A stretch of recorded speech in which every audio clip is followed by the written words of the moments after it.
going on, everybody? It's your boy Real back with another review, man. And I am excited to do this one. This one's for me. This one is for my pure entertainment to just talk and just get it out my system. Just enjoy this last season.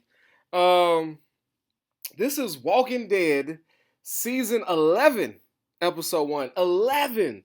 This series is one of my faves. It's one of my long-standing favorite series ever. You know, the other one would be a Supernatural that was like 38 seasons. I didn't give a shit though. And when it had its last season, I was sad when Netflix dropped that. I was hurt. It went off perfectly. You know what I'm saying? Like, I appreciated it.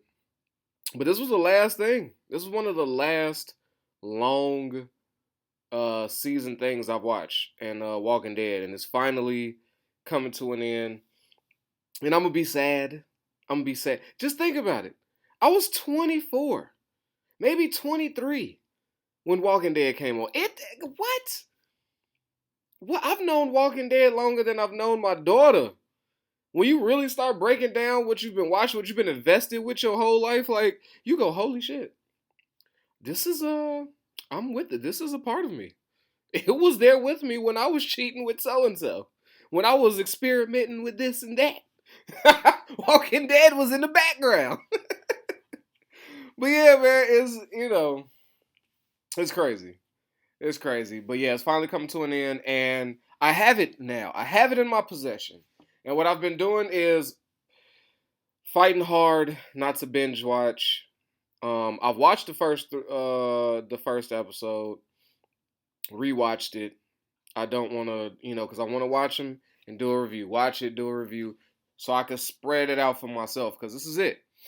So I've been refraining from just going next, next, next, even though, like, Walking Dead is the king of next. Oh, shit, how he's going to get out of... Dun-dun. Wait until next week. Like, damn! So, yeah, here I am. Talk about Walking Dead season 11. And I gotta say, as it kicked off, what I appreciate about it so far is that they're dealing with real issues yet again.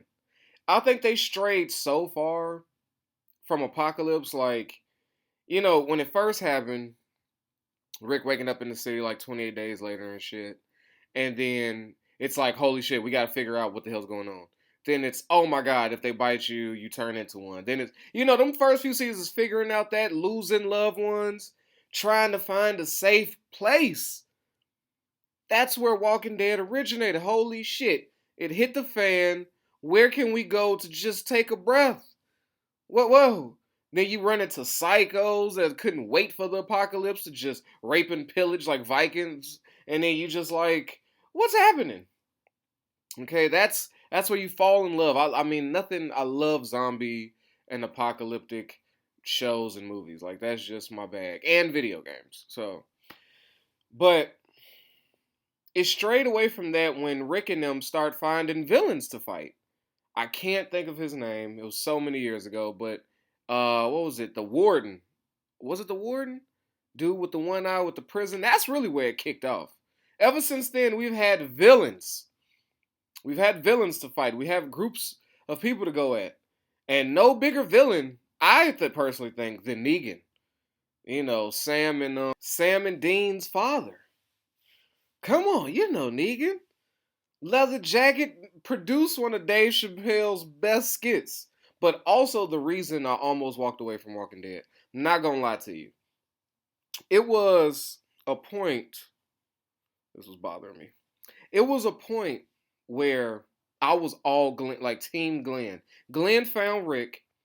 They put Glenn down in the hole. You remember, like, I think it was like season 2, down that well, to grab something of importance. I was like, boy, and it seemed like they almost killed off Glenn.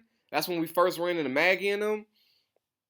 Too many times Glenn have risked his life for us on Walking Dead. Too many times. And I was like, boy, they better not kill Glenn. I said, if they fucking murder Glenn, I'm walking away from the show. Because you saw people dropping. People was leaving. I was like, don't touch Glenn. Leave Glenn alone. He's a good man. He's been there day one. and he's been the go-to backbone of everything. Then when this fucking monster Negan walked up and knocked his eyeball out, crushed him in front of, I put it down. I was done with Walking Dead. I put it on punishment for like months. It was very personal to me. I was just like, how? How could you do that to Glenn? Ugh. But yeah, somehow Rick battled Negan, and then Negan is supposed to be spared, and now he's just part of the community. You know what I'm saying? Now I don't know. I don't know how that monster is still in existence, but here he is, season 11, him and Maggie. But like I said, this episode starts with real life problems. Hunger. Right now, we don't have an enemy. We have no ops. Okay, no people dressed as fucking zombies bringing them to us. No, none of those characters. We just got good old fashioned starvation. Which I'm like, good, back to the roots. Surviving. That's what zombie shit is all about. Surviving. Where are they getting fresh water from? That could have been a problem too, but I'm glad it's back to food. What I don't like in this opening episode is how every fucking everybody thinks that they can be Ethan Hunt. How many times have we seen people suspend from the air trying to not wake things, set alarms off, and to catch their blood, sweat, water, perspiration, whatever that could signal something? How many times have we seen it? You're not Ethan Hunt, my G. Ethan Hunt is different. Before, there was Jason Bourne and him beating the shit out of people in closed proximity and driving through Europe, fucking people up, stabbing people with pins and shit. Before that, there was Ethan Hunt. Before, Daniel Craig was getting his ball smashed in Casino Royale and every woman he sleeps with dies. Before that, there was Ethan Hunt. Put some respect on Tom Cruise's name. Yes, he may be shorter than me, okay? But he's big in spirit, and he is the only man that can successfully float and catch his own sweat. I'm sick of seeing it. It can't be done. Because look at what they did. They try again, get everybody down there, they're going for a food run, bunch of sleep zombies. I don't see that quite often, a bunch of zombies taking a nap. But I guess it's a thing. They get tired. Okay, them old bones need some rest. They try it. Of course, thankfully, the one strap that breaks isn't the one with a person on it. Okay, let's say that. But it's about to be a bag of food. Daryl, with his quick reflexes, catches it. But of course, he's no Ethan. He's no Ethan Hunt. He can't switch faces and fool the shit out of you. He dropped blood on the zombie, and now it's zombie killing time. But we see the issue, and they risk their life for less than a week's worth of food. So we find out what the premise is out the gate. The settlements are rebuilding. They're bringing people in. They're trying to get life back and going. Ain't no food. The crops ain't cropping. Hordes then ran animals off. I'm like, yes, they might end this season with a bang. Good shit. Food, hunger, real death. I'm like, yeah, I'm with this. So Maggie has taken the reins and is like decided to become Rick. She's gonna lead a death mission. I love Rick. I do. I don't know if he's dead, rest in peace. I haven't seen him in years. But he was the king of making bad leadership decisions. Anytime it was time to be diplomatic, he was like, no, we're fucking them up. I'm not playing games no more. I was like, damn, Rick, who is this? Kill it. I was like, oh my God. It's only 2 leaders I've ever seen that I might have to put up in the award as like the worst, best leaders, like of the decision making. My girl from 100, the 100, salute to that show too. That's one of my, man, I want that to come back. I might have to do a rewatch of that. But if y'all ain't seen the 100 on CW, that is the shit. But the girl that was the chosen leader, like who took over, she went to worlds, different planets, and fucked people up through her decision. My people first. In her choosing her people first, she murdered a lot of people. What was she? The goddess of death, they called her? Like, yo. And that was Rick. Rick came to your town, bodies dropped. Okay? Let's just call a spade a spade. I don't know. But, so Maggie seems to have taken the reins. She's making a bad decision. She's like, yo, I say we go back to the Meridian. There's water, there's food. Yeah, there's deadly motherfuckers there. Yeah, they hunt at night. Yeah, they whooped our ass. It's the whole reason we left. But I say we fucking go back. Who's with me? And of course, Daryl's gonna be down. He's looking for a reason to die. The preacher's down, which I questioned if he's even a preacher still. That's another conversation. I don't know. Him and God got some things they need to work out. They're not seeing eye to eye. Maybe because he only got one eye. Hey-o! Yeah, you see what I did there? It was a funny wordplay. Bars. Fuck you talking about. But she has to take Negan with her and her little militia. So they hit the streets to go back to Meridian, and then they take the train tunnel because it's raining. It's a fucking look like Katrina's coming. So they had to go underground, start that, right? Meanwhile, we got another group. One that's not starving, one that's I forgot what they went out there for. They went out looking for a different settlement, I believe. So we got my boy Eugene. Love Eugene. We got Ezekiel. We got a new favorite character of mine, Princess. Love her. Love her. She's hilarious. And Yuki or Yoka? I forgot her. I fucked up. I don't know. Too new, I really don't give a shit about her. She's not.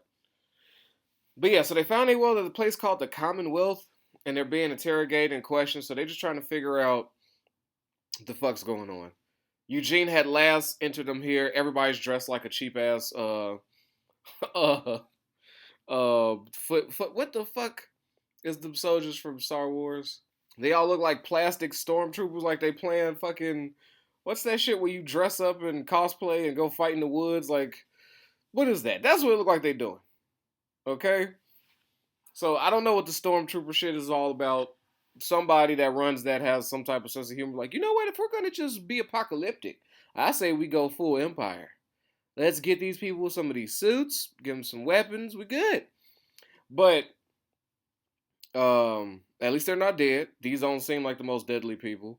They call themselves the Commonwealth. They're being, like I said, interrogated, asking about their health, asking about how they wiping their ass. Very intrusive questions, but it's getting somewhere. So for now, they're good. But and Princess shows a skill of like she's in on shit. Like she's observing, she hears everything. She's proven to be a valuable asset, and especially here.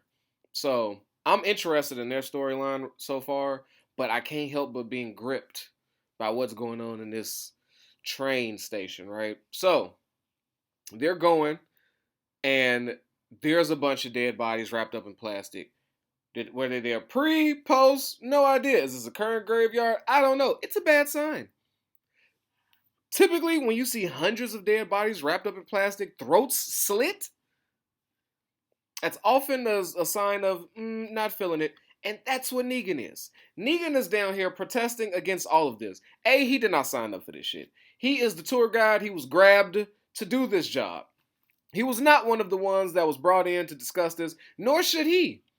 He's a piece of shit. He started a lot of their gripes. He created the widow. That is Maggie. He took a lot of loved ones away.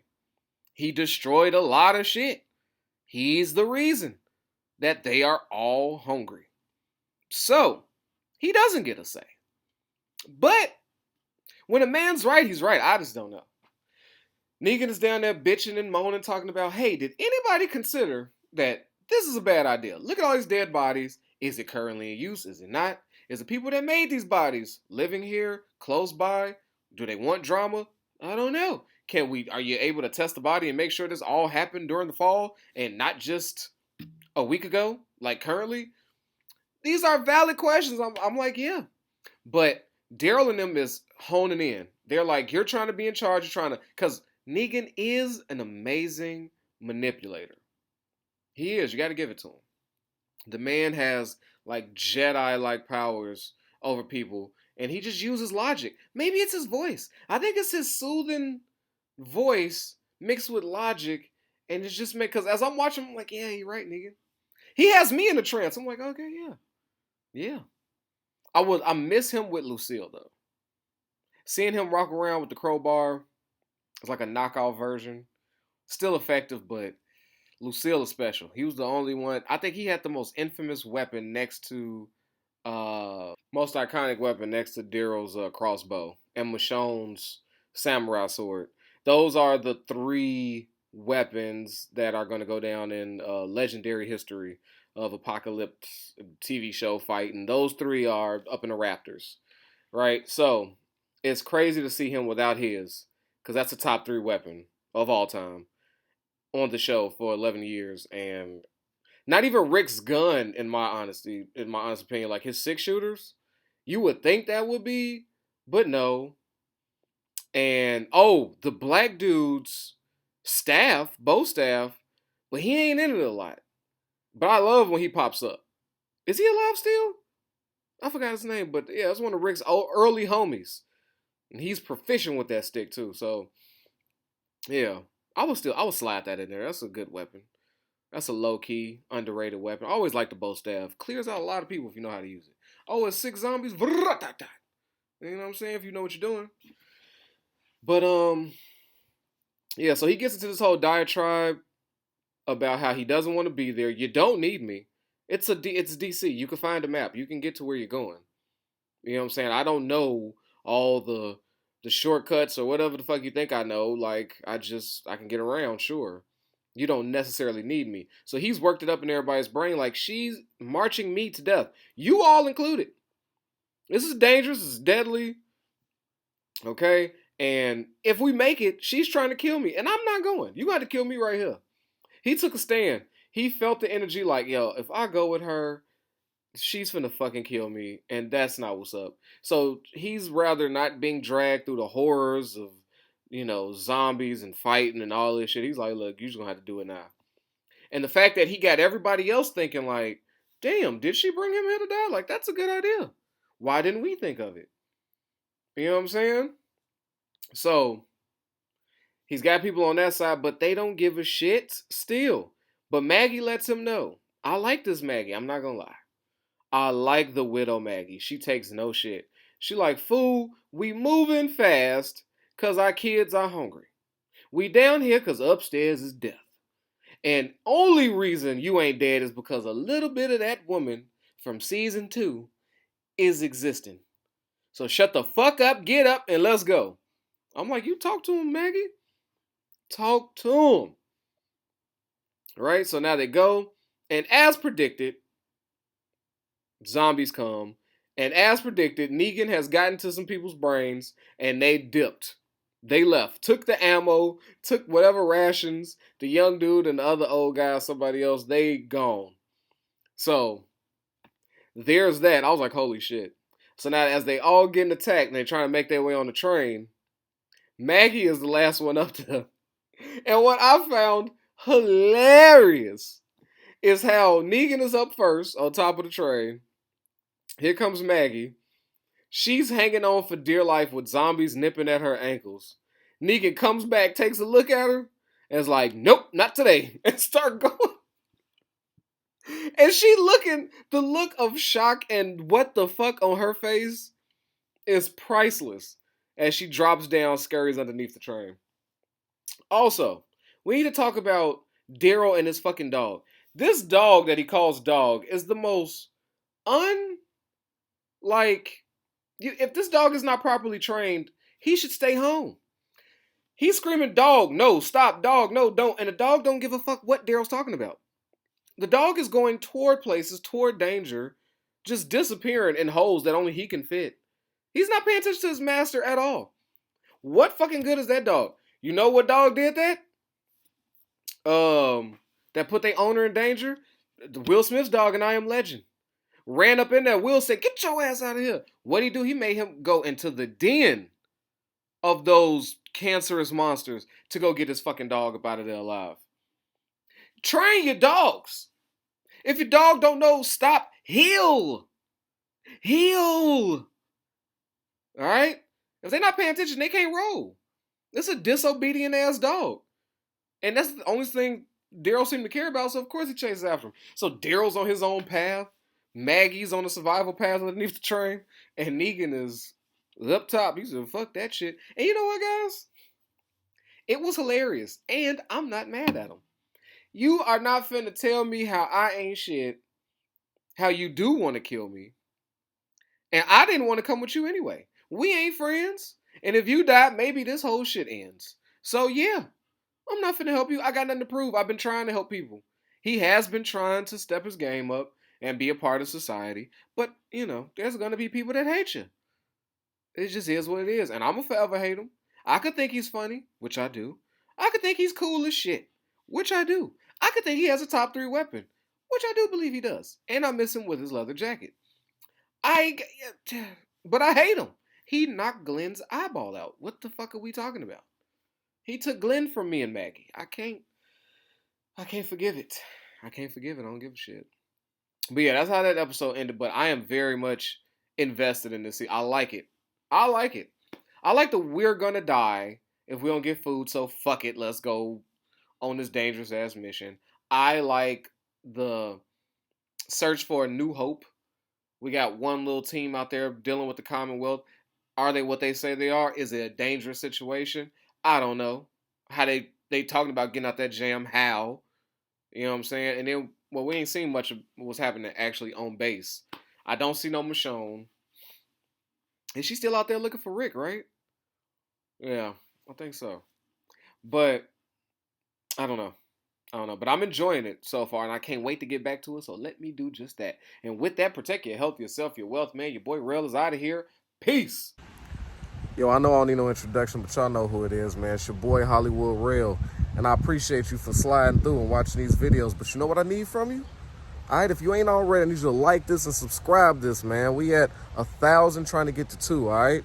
Push it for your boy. Get them algorithms up. So when it come to that subscribe button,